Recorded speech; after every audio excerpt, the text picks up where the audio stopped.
Paska was a 21-year-old boy living in a small village with his widowed mother. Life was not kind to him. Every day he woke up before the sun, walked barefoot to the farm, and worked tirelessly under the hot sun. His clothes were worn, his shoes had holes, and his hands were covered in blisters from hard labor. At night, when others slept, he went to the market to carry heavy loads just to earn a few coins. He never complained. He did it all for his mother, the only family he had left. One evening after a long day of work, he was walking home along the lonely bush path. The moon was full and the night was silent, except for the sound of crickets. Suddenly, a scream pierced the quiet air. He froze, heart pounding. The scream came again, louder this time, full of fear. Without thinking twice, he dropped his bag and ran toward the sound. He burst through the tall grass and saw a terrifying sight. A wild dog was attacking a girl. She was beautiful, elegant, clearly someone from a wealthy family, but right now she was trembling and crying for help. Paska didn't hesitate. He grabbed a stick from the ground and charged. He swung hard at the dog. It snarled and lunged at him, but he stood his ground. Blow after blow, he fought fiercely until the dog yelped and ran off into the darkness. The girl collapsed, trembling. Her face was pale, tears streaming down her cheeks. Paska stepped closer. "Are you hurt?" he asked softly. She shook her head, still breathing heavily. "Thank you. You saved my life." He looked away shyly, embarrassed by his ragged clothes and dusty feet. "It's nothing," he said quietly. She clung to his arm, still shaking. "Please, walk me home."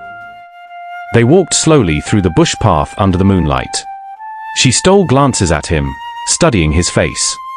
His jaw was strong, his eyes calm, but there was a shyness about him that made her heart flutter. "You fought that dog like it was nothing," she said softly. "I just couldn't leave you there," he replied.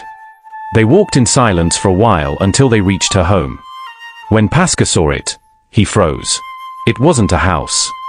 It was a mansion, glowing brightly in the night, surrounded by tall gates and guards. He hesitated, suddenly feeling out of place. The guards at the gate stared at him suspiciously, but the girl smiled at him warmly. "Thank you again," she said, stepping closer. "My name is Isabella." "Paska," he replied simply, lowering his gaze. She smiled at him one more time before the guards opened the gate for her. She looked back at him before disappearing inside. The next morning, Isabella begged her father to thank the boy who saved her. Servants were sent to the village, and soon Paska was brought to the mansion. He walked nervously through the gates, barefoot and wearing his patched shirt. The guards snickered at him as he entered. Inside, he felt overwhelmed by the sight of marble floors and sparkling chandeliers. He had never seen such wealth. Isabella rushed down the stairs, smiling. "Father, this is him," she said proudly. "This is the boy who saved me." Her father studied Paska from head to toe, unimpressed. "This is him," he muttered. He reached into his pocket and pulled out money, holding it toward Paska. "Here. Take this and go.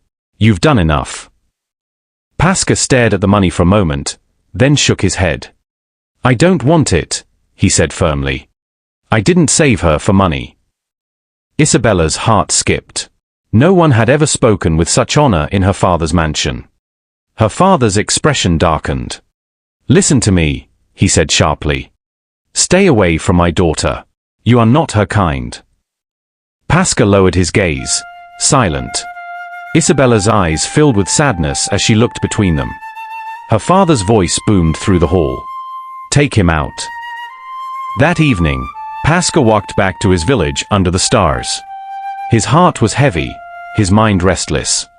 She was rich. He was poor. They came from different worlds. But as he glanced back at the glowing mansion in the distance, he couldn't shake the memory of her eyes. Inside her room, Isabella sat by her window, staring out into the night.